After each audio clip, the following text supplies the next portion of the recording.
성경에 나오는 가장 절친한 친구 하면 정말 많은 사람들이 다윗과 요나단을 떠올립니다. 혹시 다윗은 알겠는데 요나단은 누굽니까? 이런 분 혹시 계시나요? 충분히 그럴 수 있죠. 다윗은 우리가 지금 계속 살펴보고 있는 인물이지요. 이스라엘 초대왕 사울이 하나님의 뜻에서 벗어나서 다른 길로 갑니다. 하나님께서 그런 사울을 떠나버리셨어요. 그리고 사무엘 선지자를 통해서 이새라는 사람의 8번째 아들 다윗에게 기름을 부어서 그를 왕으로 세우셨습니다. 그러나 다윗이 비록 기름 부어서 왕으로 세움 받았지만 실제적으로 아직 이스라엘을 다스리는 왕은 사울이었어요. 그리고 요나단은 사울왕의 아들이고 다음 왕위를 물려받을 가장 유력한 왕자였죠. 이렇게 보면 왕의 자리를 놓고 가장 강력한 라이벌 관계가 다윗과 요나단일 수 있는 것이죠. 그러나 많은 사람들이 다윗과 요나단을 강력한 라이벌이라기보다는 가장 절친한 친구 사이로 생각합니다. 그 이유는 사무엘상 18장 1절 말씀을 보면 요나단의 마음이 다윗의 마음과 하나가 되어 요나단이 그를 자기 생명같이 사랑하니라 이렇게 기록하고 있기 때문입니다. 오늘 본문 바로 뒷절인 17절에도 뭐라고 기록합니까? 다윗에 대한 요나단의 사랑이 그를 다시 맹세하게 하였으니 이는 자기 생명을 사랑함 같이 그를 사랑함이었더라. 이렇게 기록하죠. 이런 기록들 때문에 다윗과 요나단의 관계는 생명같이 서로를 사랑하는 친구 관계 이렇게 이해되고 있는 것입니다. 여기에 더해서 요즘에는 동성애가 굉장히 목소리를 높이고 있는 시대이죠.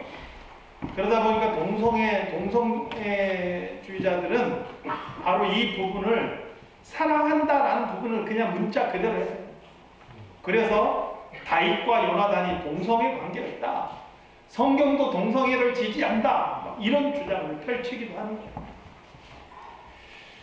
그런데 놀랍게도요. 성경은 어디에도 다윗과 요나단이 서로 절친한 친구 사이였다라고 묘사하는 부분이 한 군데도 없어요.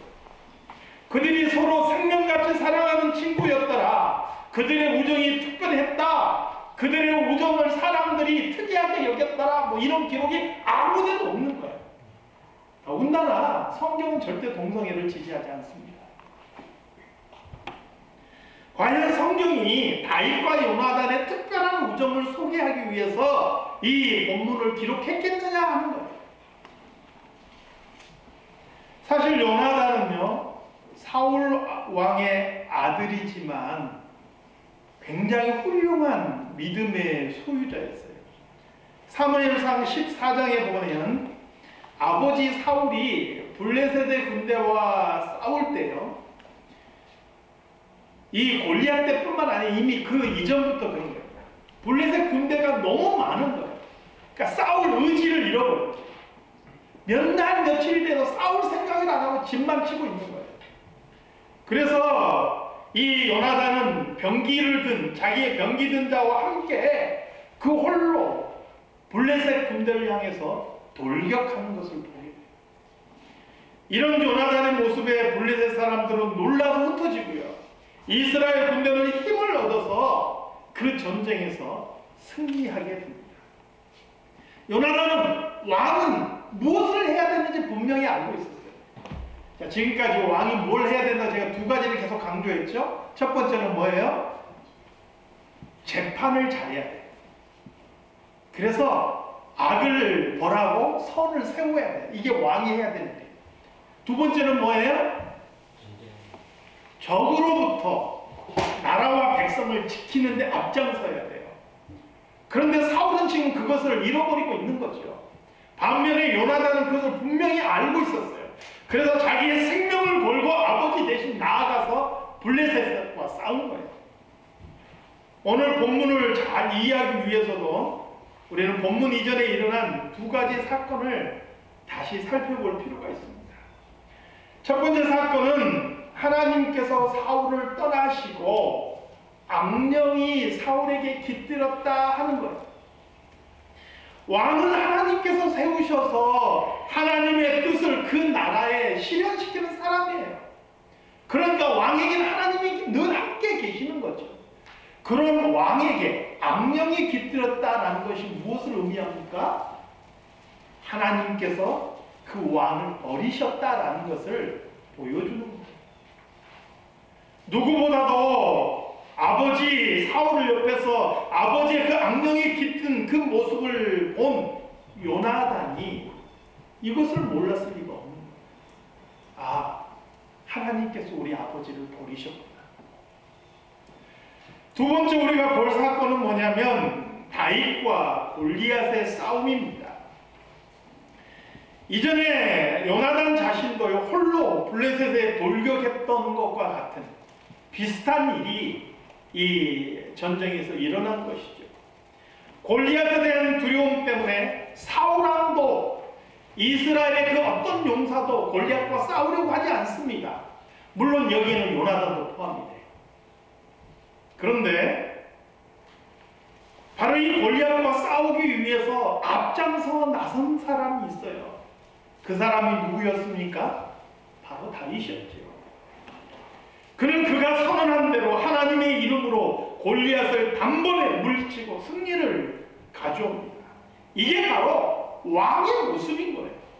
그래서 요나단은 왕의 자격을 잃어버린 사울 대신 골리앗을 물리친 다윗을 보면서 하나님께서 택하신 다음 왕이 누군지를 바로 알아보게 된 것이죠.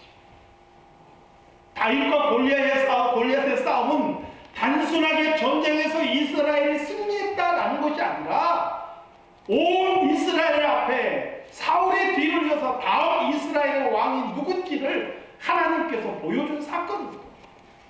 요나단은 바로 그 전쟁을 통해서 하나님께서 택하신 다음 왕이 다윗이라는 것을 알아보게 된 것이죠.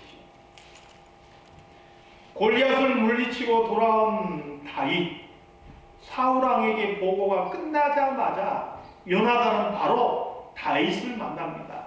그게 사무엘상 18장 1절에서 4절의 기록이에요. 사무엘상 18장 1절 말씀에 보니까 다윗을 만난 요나단에 대해서 어떻게 기록하고 있느냐? 다윗이 사울에게 말하기를 마침에 요나단의 마음이 다윗의 마음과 하나가 되어 요나단이 그를 자기 생명같이 사랑하니라. 이렇게 기록하고 있습니다. 이미 아버지 사울이 악령이 들렸을 때 다윗이란 사람은 왕궁을 출입하면서 수금을 탔었어요. 다윗이 수금을 탈 때마다 악령이 쫓겨갔었죠.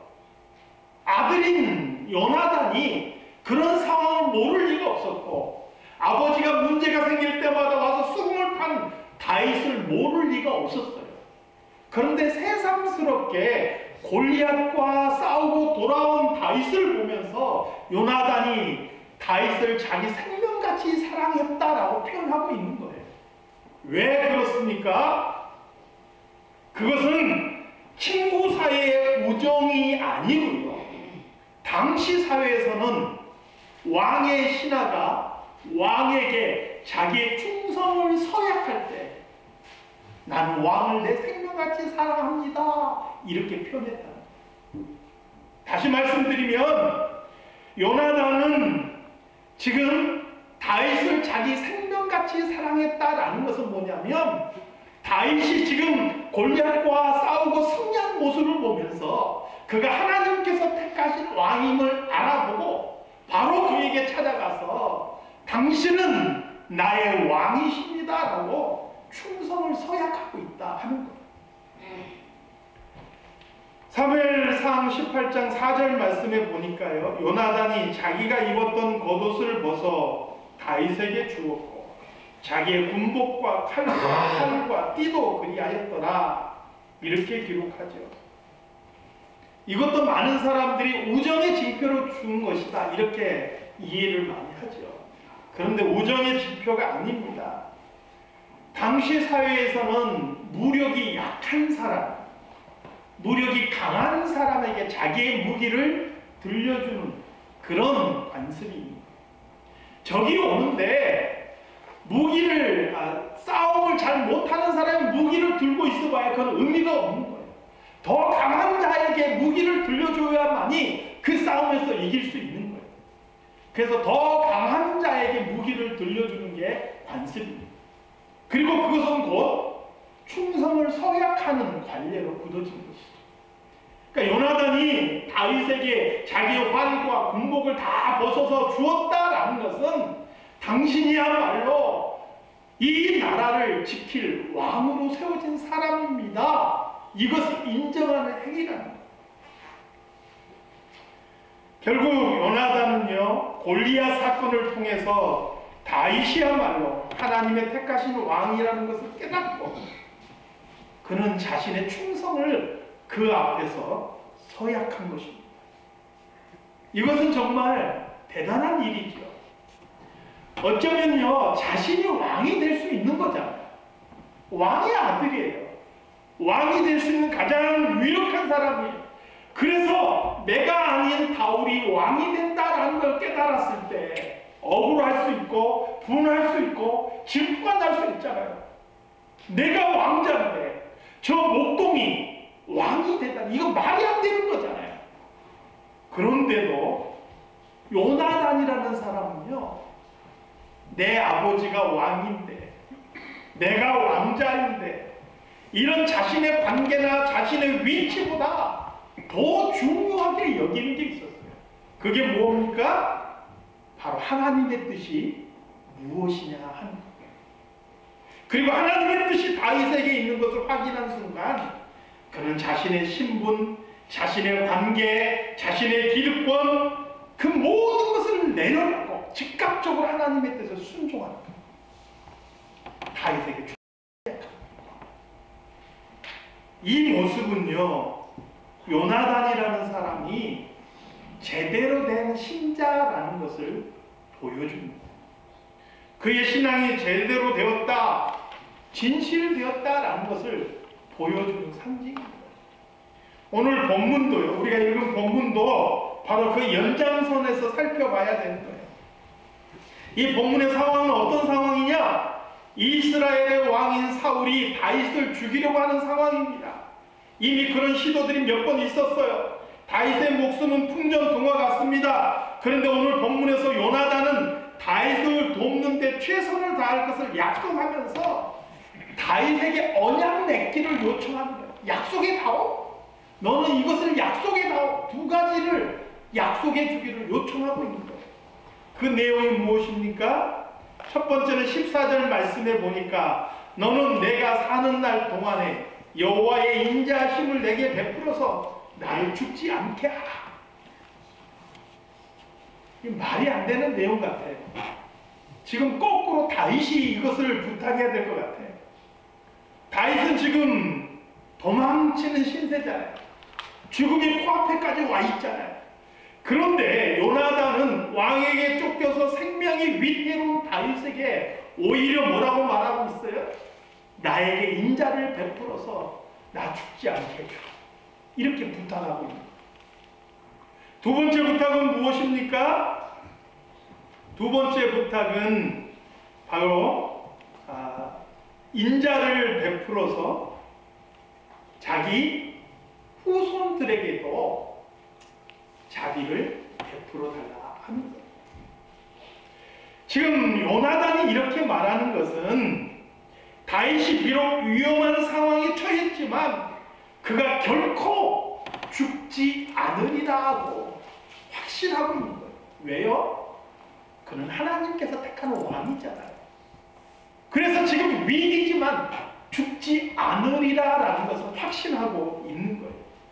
그가 이스라엘의 왕이 될 것도 확신하고 있는 것입니다. 이것은 다윗이 사울을 피해서 엔게디 요새로 피해 있을 때 요나단이 다윗을 사울 몰래 다시 찾아와서 말한 것을 통해서도 볼 수 있어요.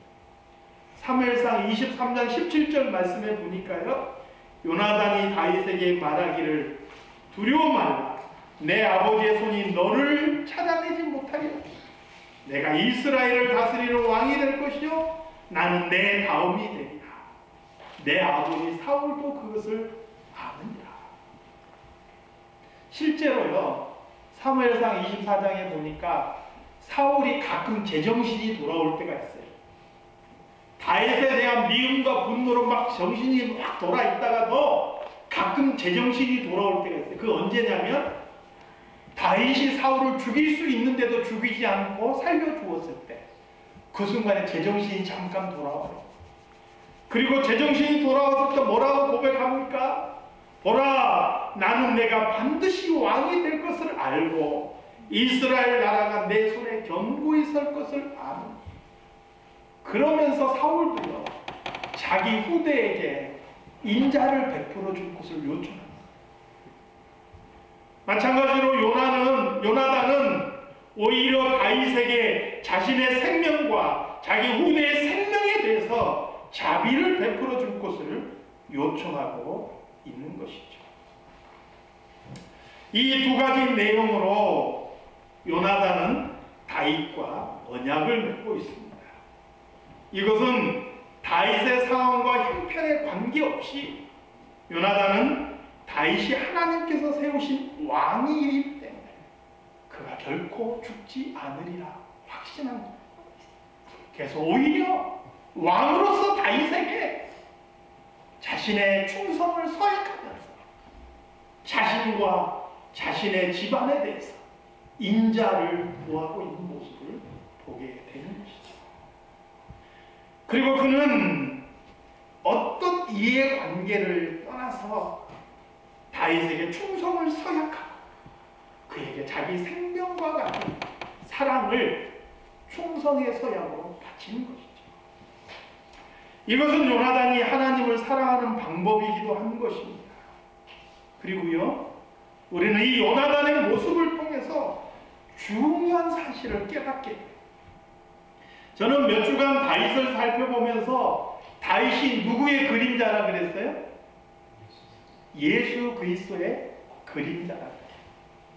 다윗의 모습은요, 예수 그리스도를 보여주는 그림자라죠. 요나단이 자기의 지위와 신분에 관계없이 그가 일개 목동이지만 하나님께서 택하신 다윗에게 충성을 서약한 그런 모습은요, 오늘날 우리 신자들이 예수 그리스도께 어떻게 충성을 바쳐야 되는지를 분명하게 보여주는 사건이라는 거예요. 여러분, 내가 세상에서 어떤 사람이냐 중요하지 않아요. 내가 세상에서 얼마나 힘이 있느냐 중요하지 않아요. 내가 얼마나 가질 수 있느냐, 내 입장, 내 처지는 이것과 관계없이 하나님의 뜻이라면 다 내려놓고 즉각적으로 순종할 수 있는 것, 그게 바로 진실된 신자가 예수 그리스도에게 바쳐야 될 충성이라 하는 것이죠. 오늘 요나단은 다윗에게 충성을 서약하고 바로 즉각적으로 그가 다윗에게 충성을 서약함으로써 오늘 신자들이 어떻게 그리스도에게 충성해야 되는지를 보여주는 하나의 모델이 된 것이죠. 사랑하는 성도 여러분, 오늘 저와 여러분, 이 시대의 요나단과 같은 진실된 성도로 살아갈 수 있기를 소망합니다. 아멘. 내 이익 때문에, 내 기득권 때문에, 누구와의 관계 때문에, 내가 얻을 수 있는 어떤 이익 때문에, 그런 것 때문에 하나님의 뜻에 눈을 돌려버리면 안 되는 거예요. 내가 그것을 놓치더라도, 내가 그렇게 되지 않을지라도 하나님의 뜻에 순종하고 그것을 따를 수 있는 것, 이게 바로 요나단이 하나님을 향하여, 예수 그리스도를 향하여 보여주는 충성이었다. 우리 안에 이러한 충성이 있기를 우리 주 예수 그리스도의 이름으로 축원합니다. 아멘. 하나님 아버지, 오늘 다윗을 통해서 우리 예수님의 모습을 본 것처럼 요나단을 통해서 예수님께 충성하는 진실된 신자의 모습을 보게 됩니다. 하나님, 내 욕심 때문에 또 내가 아끼고 내가 좋아하는 인간관계 때문에 내가 움켜쥐고 있는 기득권 때문에 하나님의 뜻을 외면하는 그런 신자들이 되지 않게 해주시옵소서.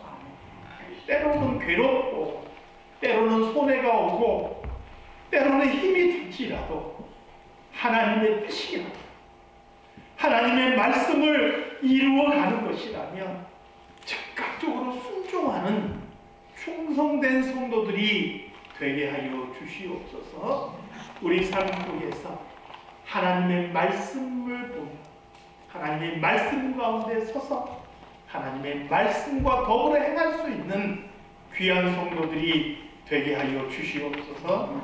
걸어가신 예수 그리스도 이름으로 기도드리옵나이다. 아멘.